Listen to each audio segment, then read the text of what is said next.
Druids, the learned priestly class of the ancient Celts. You'll find them among the peoples of Gaul, Britain, and Ireland. They served as religious leaders, educators, legal authorities, healers, and keepers of lore in their societies. Or did they? We have a problem when we examine the Druids. They're shrouded in mystery, and more often than not romanticized. The problem is exacerbated by the fact that the Druids themselves left no written records of what they actually taught, all the knowledge being passed down in oral form. And what we do know of them comes from either Greek or Roman observers with their own biases, and then later medieval Irish and Welsh texts, sources that have to be read quite critically. But if we do examine these accounts, from Julius Caesar's commentary on Gaul to the Irish myth and later Christian hagiographies, we can land somewhere in the middle and sketch a portrait of who the Druids were, the roles they played, and how their legacy has echoed through history. Welcome to the channel. If you're interested in learning about the Druids, you're certainly in the right place. We'll go through it quite slowly over the next hour, see if we can make sense of it all. Well, allow me to first thank the Patreon supporters, and those who checked out the merch store. Certainly helps keep the channel going. And thank you for clicking that like button and leaving a little comment for the algorithm. Always helps grease the wheels. Now, without further ado, let's get nice and relaxed, and we can begin. And we begin from the one thing that the classical sources all agree on, and that is that the Druids occupied a position of high status in Celtic society. Take Julius Caesar. He encountered the Druids in Gaul in the 1st century BCE, and he ranked them as one of the two ruling classes of Gallic society, the other, of course, being the warrior nobility. You see, the Druids were multifaceted intellectuals, philosophers, theologians, judges, teachers, and even magicians, all wrapped into this one blanket term, Druid. And that's why when we use this word Druid, it conjures up a very unique image in our minds. Just a mention of the word and you kind of know exactly what you're talking about. The archetype. We have a Greek geographer, Strabo, who wrote among the Gauls that there were 3 categories of men held in special honor, those being the bards, the vates, and the druids. According to his description, bards firstly were poets and singers who preserved the lore and praise through verse. Vates, or sometimes called ovates, were seers and natural philosophers, experts in divination and the study of nature. But the Druids, they were the highest order. In addition to natural philosophy, they studied moral philosophy and theology, and they were considered the most just and wise of all men. It is because of this reputation that the Druids were often entrusted with judicial authority. They adjudicated disputes, both private quarrels and public conflicts, and could even intervene to stop battles by stepping between warring armies, at which both sides would honor the call for peace. This is almost unimaginable power, and it illustrates the respect and even reverence Druids commanded in Celtic society, not only as peacekeepers, but as arbiters of divine law. But how exactly does one become a Druid? Well, as you can imagine, the training was rigorous and lengthy. Classical commentators emphasize the extraordinary depth of knowledge Druids were expected to master. Caesar notes that many young men were drawn to Druidry for its prestige and exemptions, and that the students trained for as long as 20 years, committing a vast number of verses to memory. Of course, as we've mentioned, all of the instruction was oral. Druids deliberately did not write down their sacred knowledge. But interestingly, this was not because Gauls were illiterate. Caesar actually observed that they used Greek letters for everyday purposes. But when it came to writing down the Druidic lore, well, that was taboo. The Druids believed that relying on writing would weaken the memory, and also perhaps that their teachings were simply too sacred to be made common by writing. This secrecy preserved their status as keepers of arcane wisdom. As the Roman naturalist Pliny the Elder put it, the Druids held nothing more sacred than certain natural signs and rites. And it was, quote, very probable that the priests themselves may have received their name from the Greek word for the oak tree, hinting that even the very name Druid was associated with their secret knowledge of nature. Druidic instruction included astronomy, natural science, theology, and of course moral philosophy. They contemplated the stars and their movements, the size of the universe and the earth, the order of nature and the powers of the immortal gods, handing down this knowledge through generation to generation. There is one core teaching, reported consistently by multiple sources. That was the immortality of the soul, or transmigration of souls.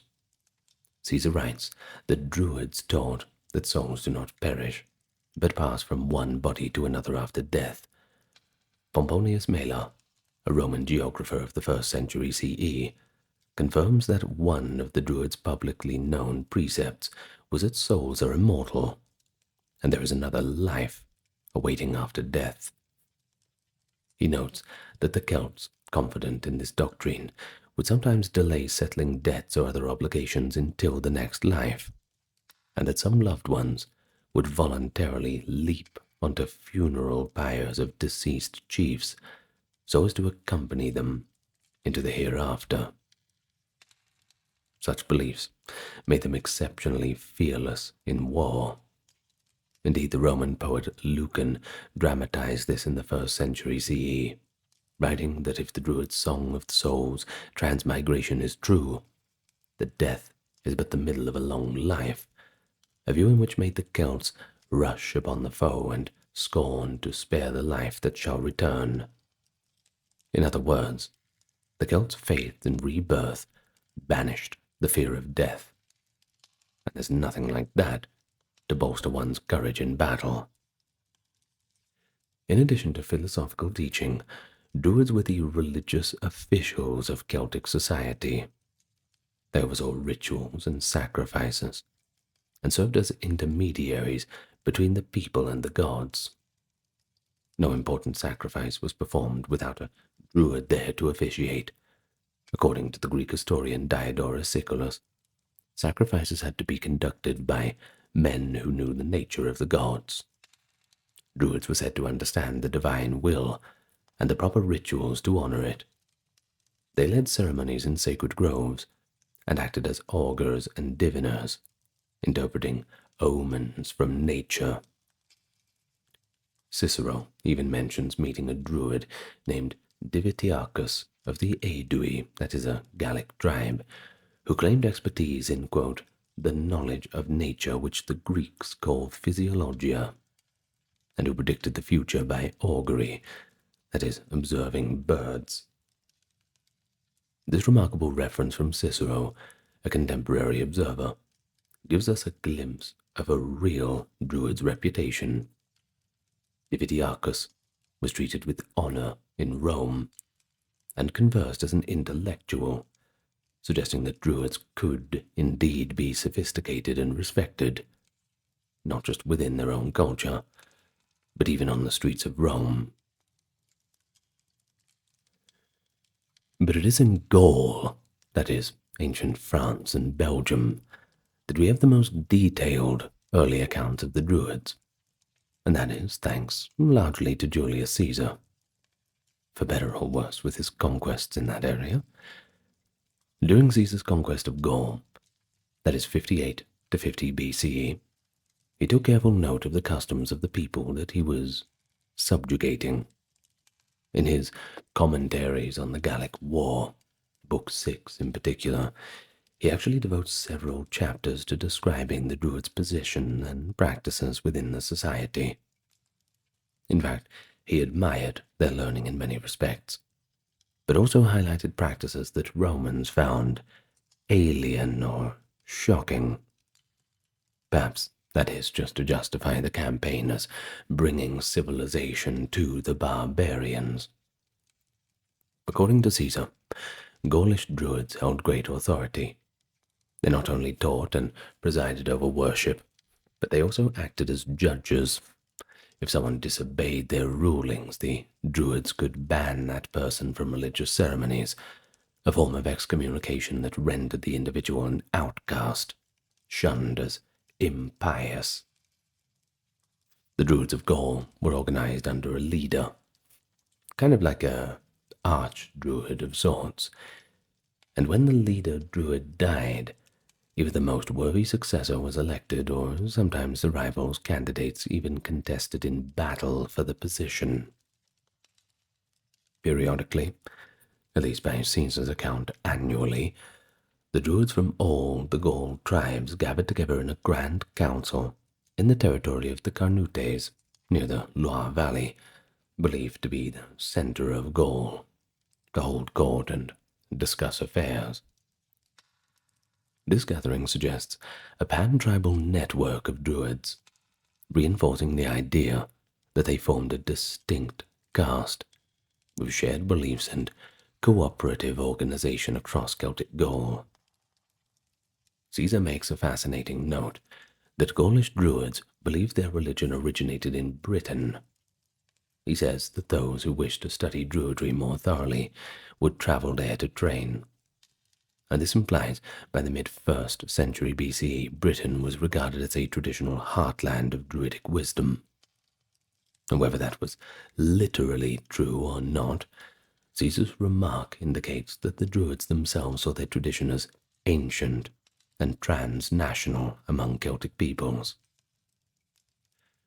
And so, while celebrating the Druids' knowledge, Roman writers also dwelt on aspects of Druidic ritual that, frankly, horrified the classical world. Chief among these were the reports of human sacrifice. Ancient authors describe the Druids as performing or presiding over sacrifices of humans in certain circumstance, a practice that Romans considered barbaric. Caesar writes that when the Gauls were faced with extreme danger in war or severe illness, they would make human sacrifices or vow to do so, believing that the gods could only be appeased by offering a human life for a life. The Druids acted as ministers of sorts for these rites.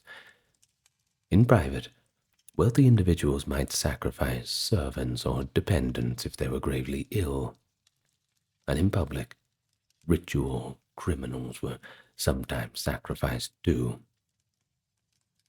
Those unable to find a criminal to execute even built figures of immense size filled with living men, which were set on fire so that the men perished, dying in the flames. Not a good way to go, that's for sure. Well, this chilling image, essentially a giant wicker effigy stuffed with human victims and burned alive, is one of the most famous and perhaps lurid tales about the Druids. It has seared itself into popular imagination, inspiring, for example, the modern term wicker man for a sacrificial effigy. Caesar's account is corroborated by other writers. Strabo, for example, also mentions that the Celts built colossal figures of straw and wood, threw into them cattle and all sorts of animals and human beings, burning them up as offerings. Diodorus likewise describes Druids, whom he calls philosophers, overseeing a grim divination ritual in which they would stab a human victim in the torso and read the future from his death throes and the patterns of the flow of blood. In fact, we've even got references to shooting victims with arrows or impaling them in some rites. But modern historians tend to approach these accounts with a fair bit of caution. Were the Celts truly conducting frequent human sacrifices, or were the Romans exaggerating the savagery of the Druidic rites to portray them as in need of suppression? Likely, there's some truth mixed with propaganda. Archaeological evidence from Celtic regions, such as ritually killed bodies found in bogs, do suggest that some human sacrifice was practiced, at least in several different forms. For example, the famous Lindo man found in an English bog had injuries suggesting a ritual triple killing, which scholars have linked to Druidic rites. Roman authors probably highlighted the most sensational aspects. It is notable that one Roman historian, Tacitus, even as he condemns the Druids, almost used admiring language for their devotion. He calls the cult savage, yet acknowledges that they consider it a duty to consult their deities by means of human entrails, implying that this was an established tradition. But we should remember that the same Romans who wrote with horror about Druid sacrifices also lived in a society that had gladiatorial games and occasional human sacrifices in early times. But throwing humans, criminals or otherwise, into the Colosseum, well, that seems pretty barbaric in itself. Well, we're not engaging in too much whataboutism here. In any case, to the Roman imperial mindset, the Druidic rites were a dangerous and morbid superstition. But apart from sacrifice, the Druids of Gaul are closely associated with nature worship, especially sacred groves of oak trees. The oak and mistletoe are recurrent symbols. Pliny the Elder gives a vivid description of a Druidic ceremony harvesting mistletoe. He writes that the Druids held nothing more sacred than mistletoe and the oak tree on which it grows. In a ritual performed on the 5th day of the moon, the Druids in white robes would climb a sacred oak and then cut the mistletoe with a golden sickle, catching it in a white cloth so it never touched the ground.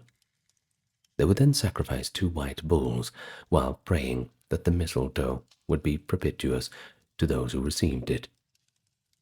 Mistletoe, especially from oaks, was believed by the Druids to be a gift from the gods, a panacea or all-healing plant. Pliny notes that they thought it could make barren animals fertile and cure poisons. This famous scene, described by Pliny with a mix of fascination and skepticism, shows the Druids' image as wise herbalists and somewhat of miracle workers, communing with the forest itself. It's a pretty evocative snapshot of a Celtic ritual. White-robed figures in an oak grove, the flash of the golden sickle, the hush of believers as the sacred mistletoe falls into that linen sheet. But another intriguing aspect of the Gallic Druids was their independence from the warrior aristocracy. Caesar emphasizes that the Druids generally did not take part in warfare and were exempt from military service, also from paying tribute taxes that others were owed. They enjoyed privileges that likely helped preserve their neutral and scholarly position. These privileges, no war, no taxes, were so appealing that many Gaulish youths sought Druidical training for the status it conferred. It's better than going up against a Roman shield wall, I suppose. This exemption also meant that the Druids could travel among tribes and act as peacemakers without being seen as combatants. Their authority could transcend clan rivalries. For instance, ancient authors recount that when Celtic tribes were on the brink of battle, a Druid could intervene and halt the conflict through his mere presence and command. Even when swords were completely drawn and people were at each other's throats, the presence of a Druid could turn the tide. It's really hard to overstate how extraordinary that is. Just imagine an intellectual priesthood with the moral authority to stop these warriors in their tracks. This speaks to the deep cultural respect the Celts had for the Druids as the voices of the gods and the law. In Gaul, the political influence of the Druids likely varied by region over time. Some Roman writers hint that Druids might have had roles in galvanizing resistance against Rome. Lucan, writing about the Civil War era, romanticized that after a rebellion was quashed, the Druids returned to their sacred rites in the forests, implying that they had paused their ceremonies to support the war effort. 19th century historians once speculated that the Druids were leaders of Celtic resistance. For example, they might have been behind rebellions against Caesar or later Roman rule. Well, it all sounds pretty fun, but the modern scholarship is a little bit more skeptical rather. Well, what is clearer is that the Romans came to see Druidism as completely incompatible with Roman rule. They saw it as a source of indigenous nationalism and this barbaric kind of practice that needed to be eliminated to fully pacify the provinces. And so by the 1st century CE, under Roman rule, the Druids in Gaul had been forcefully suppressed. The Emperor Augustus was said to have prohibited Roman citizens from participating in Druidic rites, trying to erode its influence. Later, Emperor Claudius, around 54 CE, utterly abolished the cruel and inhuman religion of the Druids in Gaul, as he called it. Suetonius, Claudius's biographer, makes it clear that this was an official ban, an extension of Augustus's policy, now forbidding even the native Gauls from practicing their own spiritual rites. The Romans, having conquered Gaul, targeted the Druids as the backbone of Celtic culture. With their colleges disbanded, sacred groves destroyed, and practices outlawed, Druidism could not continue in Gaul, at least openly. And over time, as the Gallic provinces became Romanized and eventually Christianized, the learned class shifted to Roman-style educated elites, and eventually the Christian clergy. As for the classical Druids, well, they just faded into memory. And so we depart from Gaul, and we find ourselves across the English Channel in Britain, where the Druids followed a similar pattern to those in Gaul. But our information on them is somewhat more scarce and filtered through the lens of conflict and drama. Caesar's brief forays into Britain in 55 to 54 BCE led him to believe that it was the cradle of Druidism. Later Roman writers echoed this idea that the most authentic and strict Druids were in the British Isles, especially on certain holy spots. One such place gains infamy in the historical record, the island of Mona, that is, Anglesey in Wales. Mona was described as a stronghold of the British Druids, a sanctuary where they thrived under patronage of local tribes beyond Roman reach. The confrontation between Roman power and the Druids of Britain reached a climax in 60 or 61 CE, during the governorship of Gaius Suetonius Paulinus. Tacitus gives a vivid and haunting account of Suetonius's assault on Anglesey, or Mona, which was the last refuge of the Druids in the province. The Roman legions, preparing to land on the isle, were met on the shore by a sight that momentarily paralyzed them. Ranks of Celtic warriors, and darting among them, women with black robes and wild hair brandishing torches like legendary furies. Around them stood Druids with hands uplifted to the sky, pouring out terrible imprecations, curses upon the invaders. Well, the Roman soldiers were unaccustomed to such spectacles, I suppose. They were certainly struck with dread, limbs paralyzed at the sight and the sound. Tacitus writes that the Romans stood there, motionless, almost bewitched by the apparition of these screaming priestesses and chanting Druids. It took exhortations from Suetonius to finally break the spell that the spectacle had over them. He urged his men not to fear a, quote, band of women and fanatics, and to advance under the eagle. They recovered their nerve, and the Romans charged. They cut down all who stood against them and showed no mercy, even turning the Druids' own sacred fires against them, enveloping the enemy in their own flames, as Tacitus grimly put it. With the defenders now gone, the Romans proceeded to destroy the sacred groves of Mona.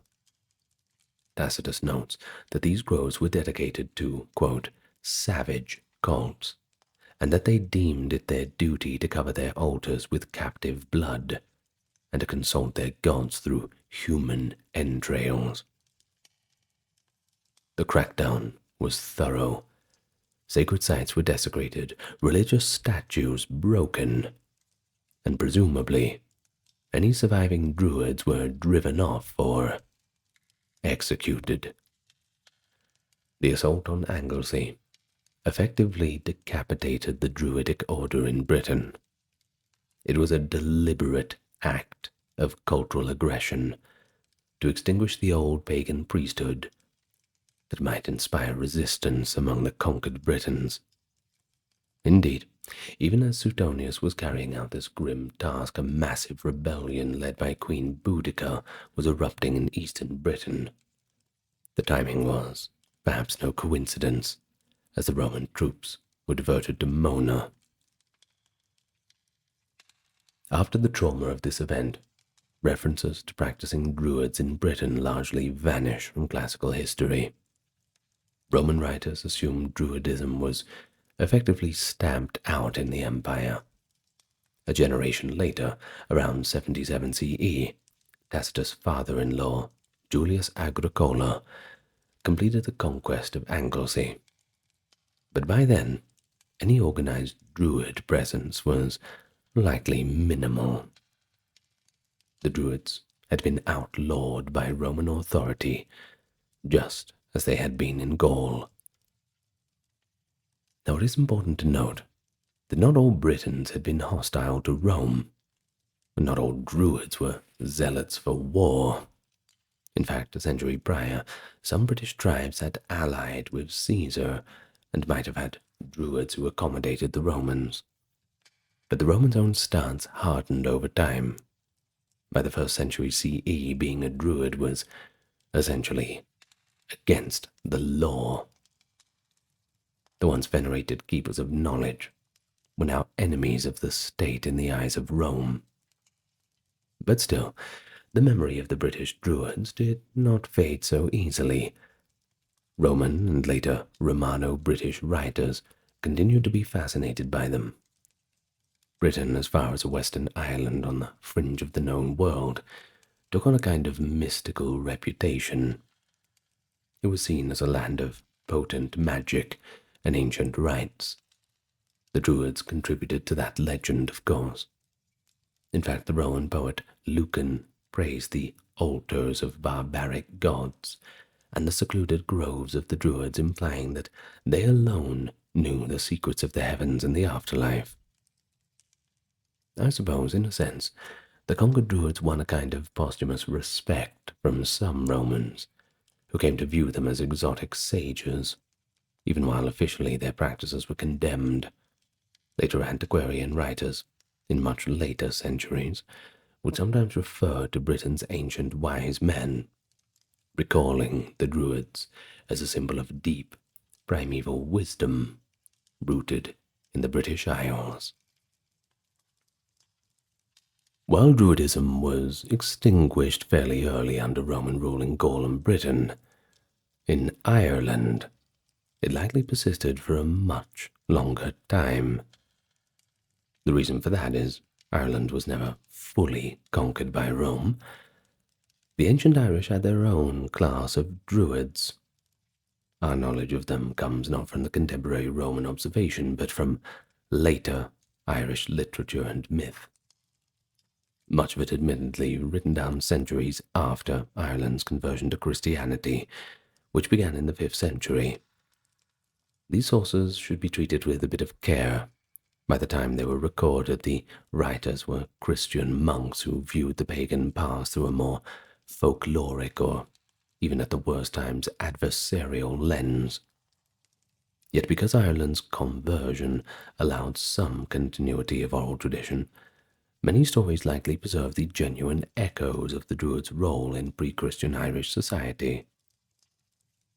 In the Irish tales and sagas, preserved in medieval manuscript but describing the Iron Age, the Druids appear as advisors, prophets, and sorcerers at the courts of kings.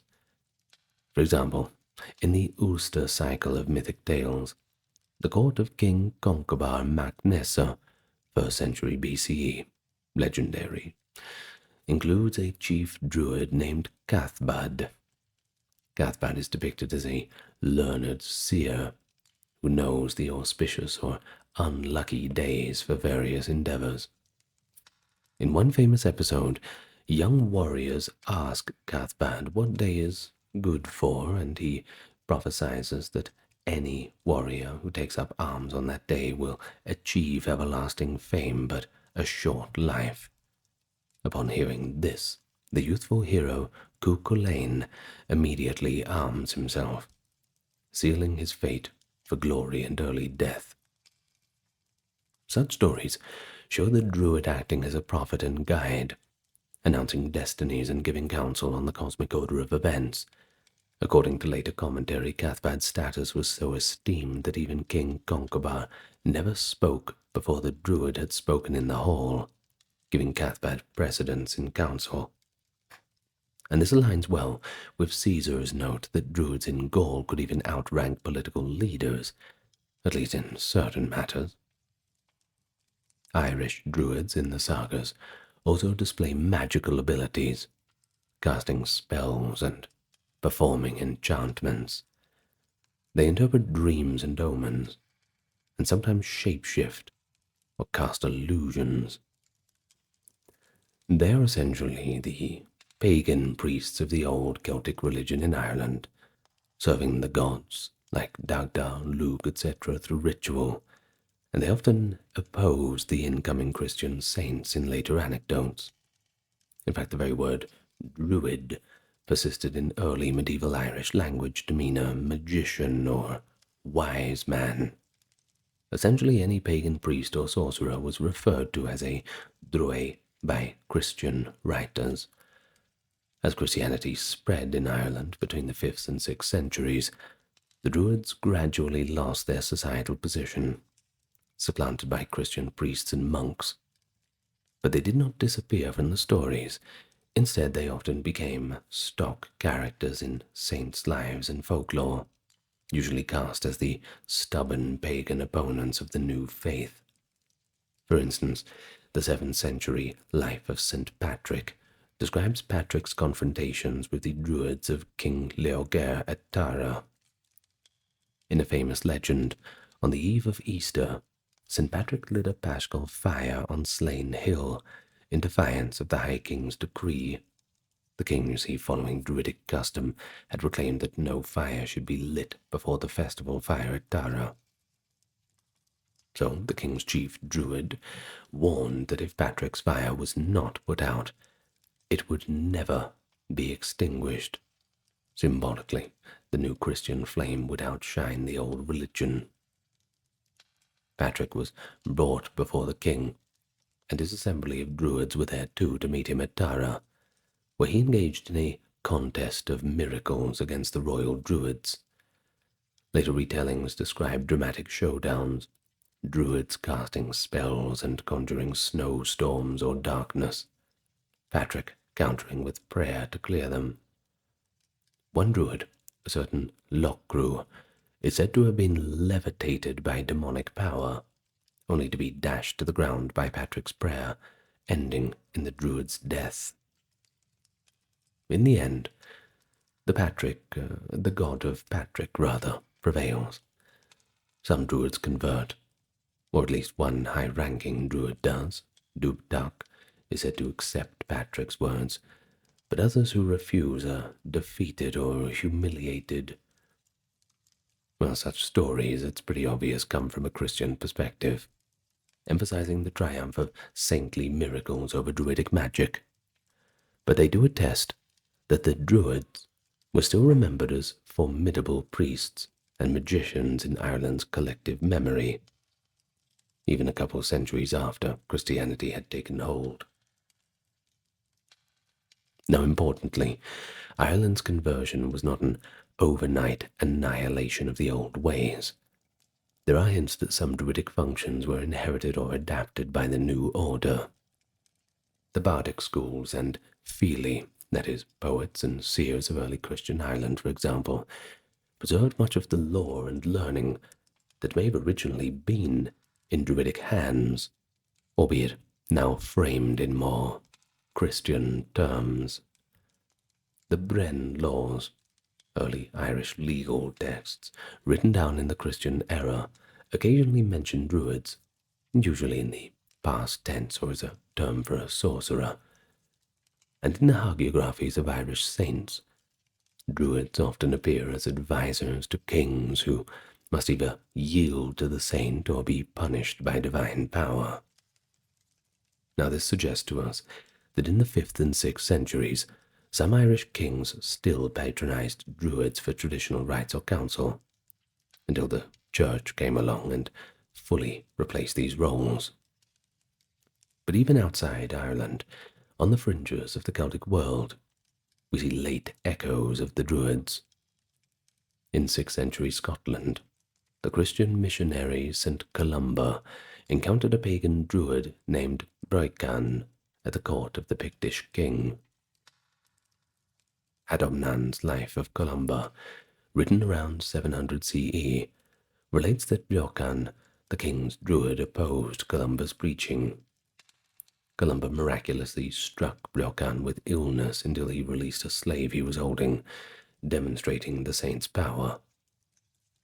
When Broican attempted to use magic to thwart Columba's departure by raising a storm, Columba safely sailed against the wind, and Adomnan remarks that God allowed the Druids with the aid of evil spirits to raise tempests, granting that these pagan priests did have dark magical abilities, though ultimately inferior to Christian miracles.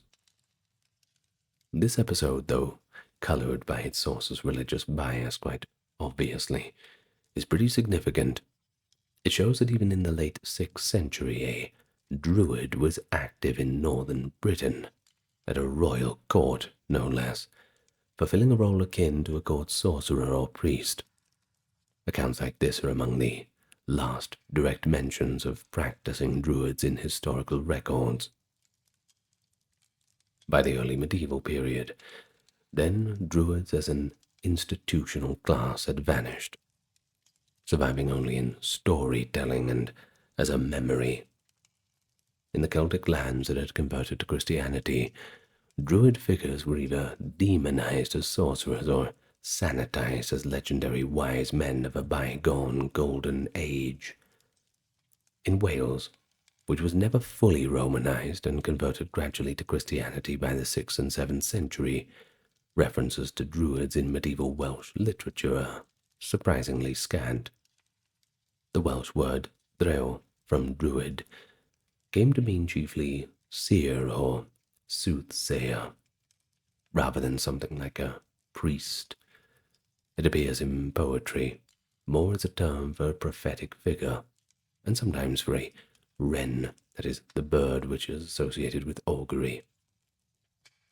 Welsh legend and lore do not spotlight Druids the way that the Irish saga literature does. It may be that by the time Welsh texts were written, the Druid was already a half-forgotten concept, or simply merged into the figure of the bard and seer. In the 9th century Historia Brittonum, there was a brief mention of a British leader consulting magicians before Arthur's father Uther defeats the Saxons, perhaps a distant echo of Druidic advisors. But medieval Welsh writers more often celebrate bards as the inheritors of mystical knowledge. Indeed, later Welsh tradition, especially during the Renaissance, would glorify the ancient wise men and bards, sometimes conflating them with the idea of Druids as national sages of sorts. And perhaps you think that's the end of the story. Well, not quite. After the early Middle Ages, sure, Druidism as an active practice was gone, but its legacy lived on in two main ways. That's folklore and cultural memory, and also revivalist imagination. In the regions of the former Celtic lands, Britain, Ireland, folk tradition retained traces of pre-Christian customs which people later linked to the Druids. Seasonal festivals like Samhain, that's Halloween by the way, Imbolc, Beltane, and Lugnasa continued to be celebrated in folk practice, often with a Christian veneer as saints' days or folk customs, and were likely the successors of Druidic holy days. For example, the Beltane fire tradition persisted in parts of Scotland and Ireland well into medieval times. Old habits die hard. Mistletoe, long after the Druids, remained a symbol of fertility and protection. By the 18th century, it became incorporated into Christmas and New Year traditions. You know, the custom of hanging mistletoe. Perhaps it's a distant echo of its sacred status for Druids. Practices like wassailing trees or observing the solstices and equinoxes in folk customs may also be very dilute survivals of Druidic nature rites. And then we have literature. We can't forget literature. The Druids captured the European imagination as quintessential pagan priests of the distant past, those heathen wise men. Medieval chroniclers, when writing fanciful histories, often anachronistically called any ancient British priest a Druid. The 12th century writer Geoffrey of Monmouth, in his pseudo-history of Britain, does not focus on Druids in particular, but he did help set the stage for later Romanticism by depicting pre-Roman Britain as a land of ancient magical lore. His character, Merlin, is often anachronistically dubbed a Druid by later interpreters, though Geoffrey himself calls him a prophet and a wizard. Romantic-era poets and writers, from the 17th century onwards, increasingly portrayed the Druids as wise patriarchs of old Britain, guardians of occult knowledge and freedom, sometimes martyr-like figures resisting Roman tyranny. This was a dedicated shift from the classical view as Druids as blood-drinking lunatics.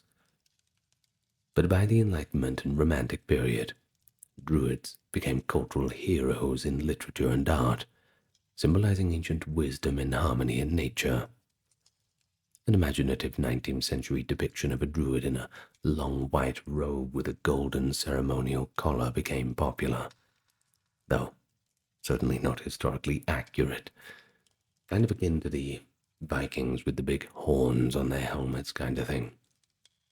Art tends to run away on itself. But still, the revivalists portrayed the Druids as benevolent sages, in contrast to the image of Roman accounts. Beginning in the 17th and 18th centuries, there was a revival of scholarly and popular interest in the Druids, often ridden with misconceptions. One of the catalysts for this was the study of the mysterious megalithic monuments scattered across the British Isles, most famously Stonehenge and Avebury in England. Virtually nothing was known about who built these structures. We now know that they predate the Iron Age Celts by a millennia. So, when you don't have the information, and you're an early antiquary, you engage in quite a bit of speculation. And that is nothing new. And so, in 17th century England, antiquarian John Aubrey was the first to seriously propose that Stonehenge and similar stone circles were actually temples of the Druids. He wrote in his notes that the Druids were the ancient priests of Britain who created these great stone alignments, blending his knowledge of classical Druid descriptions with the monuments he saw. Although Aubrey did not publish this officially, the idea certainly spread. In the 18th century, William Stukely, an antiquarian and clergyman, popularized it widely.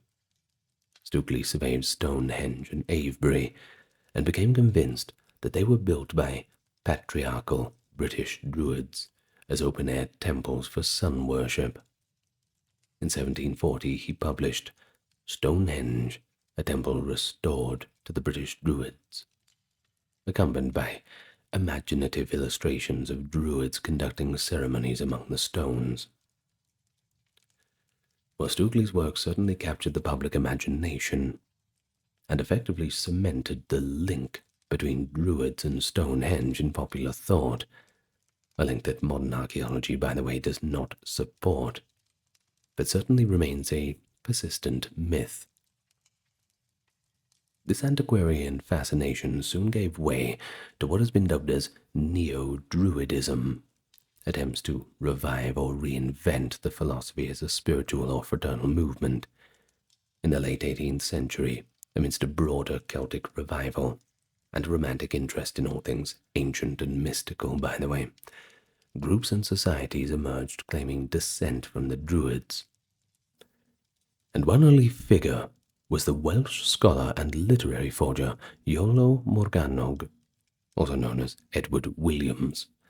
In 1792, Iolo organized the first Gorsedd of Bards at the Welsh Eisteddfod, that is, cultural festival, enacting a quasi-Druidic ceremony that he said was ancient.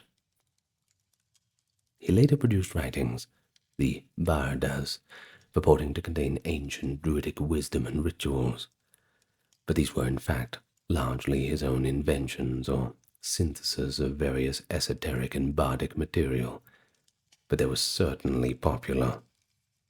Iolo's invented Druidic traditions, such as the ritual of the peaceful Gorsedd circle of bards dressed in white with an archdruid presiding, have been incorporated into Welsh national ceremonies that continue today. A pretty fascinating example of an invented tradition taking hold. Though his manuscripts are now understood to be forgeries, Iolo Morgannwg's vision of the Druids as national bards and sages strongly shaped modern Druidry. Back in England, secret societies inspired by Freemasonry also adopted Druidic themes. The Ancient Order of Druids, AOD, was founded in London in 1781 as a fraternal benevolent society, using Druid imagery, white robes, oak leaves, mistletoes, etc. All these things for their rituals and ranks. This order was not so much a religious movement as a club. In fact, even Sir Winston Churchill was initiated into a Druid order in the 20th century. But it kept the idea of Druids alive, at least in some sense. By the late 19th century, Druids became a staple of Romantic literature and art. They were depicted in paintings standing in oak groves or by stone circles, often in a posture of mystic contemplation or noble sacrifice. The French writer Chateaubriand, for example, features a scene of Druids in his novel Les Martyrs, and the image of the Druid as a freedom-loving sage became linked with emerging nationalism in Celtic nations. In Brittany and Ireland, cultural nationalists embraced the Druid as a symbol of the suppressed but not entirely extinguished spirit of the Celts. Poets like William Butler Yeats in the late 19th and early 20th century would reference Druids as symbols of an archaic, mystical connection to the land. But it must be stressed that these neo-Druidic movements and romantic portrayals, while inspired by historical Druids, are simply not a direct continuation of the Iron Age priesthood. They were reinventions, sometimes well-meaning attempts to reconstruct ancient wisdom, but other times just pure romantic fantasy. The critical tone of modern scholarship has exposed many revival-era claims as fanciful. For instance, the notion that Stonehenge was built by Druids is unsupported by evidence. In fact, the evidence we do have suggests that Stonehenge was built around 2500 BCE, long before Celts or Druids. The idea that the Druids used megalithic circles for astronomy as a projection. Iron Age Druids likely performed rituals in groves and simple sanctuaries, not in Neolithic stone monuments. Similarly, the Druidic triads and elaborate metaphysical teachings published in the works like the Bardas are now seen as largely 18th century creations of Iolo Morgannwg and others, rather than genuine prehistoric doctrine.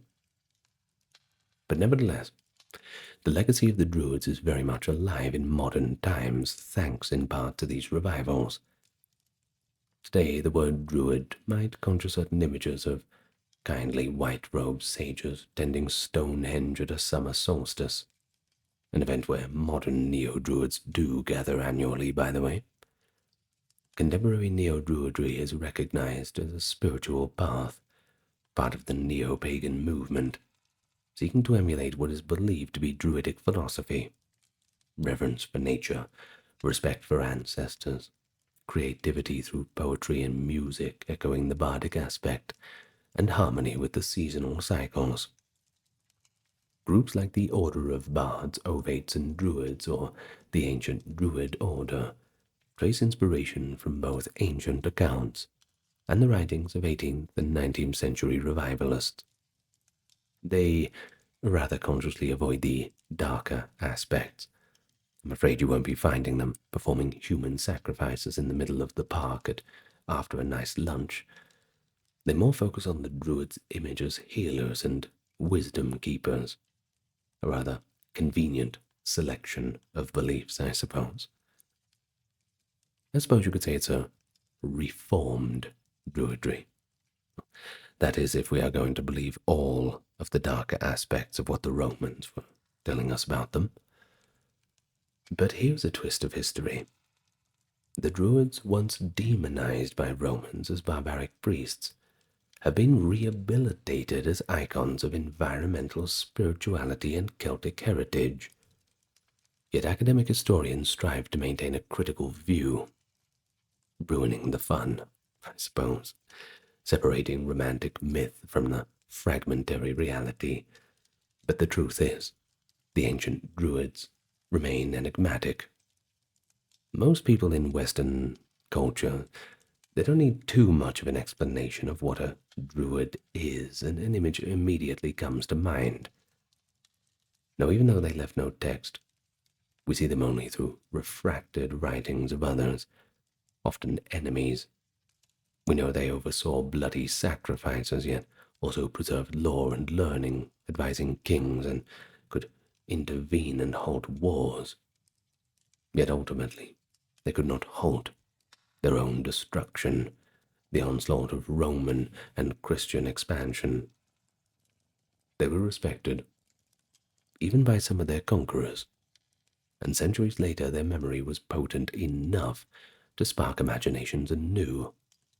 And you think about it, how many different cultures, religions, civilizations have all fallen. Not too many of them have stood the test of time and had revivalist movements. Whether everything is 100% correct, well, that's another argument to be had. But they still exist in one way or another, and they occupy a unique place in European history. Real actors in the Iron Age Celtic world, now enduring symbols thereafter. So who were the Druids? Maybe we can answer this way. Philosopher priests of the ancient Celts, learned elite who memorized the wisdom of the ages and officiated the rites of the gods beneath their forest canopies, guiding their people with judgments and prophecies, teaching that the soul would live on after death, and offering sacrifices, even human lives, to keep the natural and divine order. It was them who stood against Roman conquest in Gaul and Britain, and was suppressed by an ultimately superior force, their groves cut down and fires quenched. Yet in Ireland they lingered a while longer, casting spells in royal courts into a new religion rendered them obsolete. Then, like the embers of a sacred fire, the idea of the Druid glowed quietly in folk tales of magical old men and the bardic traditions of Celtic poets, until centuries later the idea flared back to life as scholars and romantics tried to resurrect the Druid in imagination, turning him into a sage in harmony with nature. Those real Druids of the past, they likely would not recognize themselves in the marble bust arch-Druid invented by Victorian enthusiasts. But I think that they would surely be pleased that the legacy of their knowledge had survived in some form, that 2,000 years later, people remembered them, and even respect them, or at least the idea of them. I suppose we'll perhaps never know all the secrets of the ancient Druids, those old spiritualities that they took to their graves, the verses never written down, the rituals performed in midnight groves. But the little that we do know invites both respect and wonder. And so across the swath of time, the Druids are a testament to the rich spiritual and intellectual life of the Celtic peoples, and that's a life deeply impressed both on their contemporaries and generations long after their order had completely vanished. Well, thank you so much for listening. Did you have fun? Did you learn something? Perhaps you're thinking about going and donning a white robe and running around in the woods for a little while. I can think of worse things to do. Just try to keep the human sacrifice to a minimum.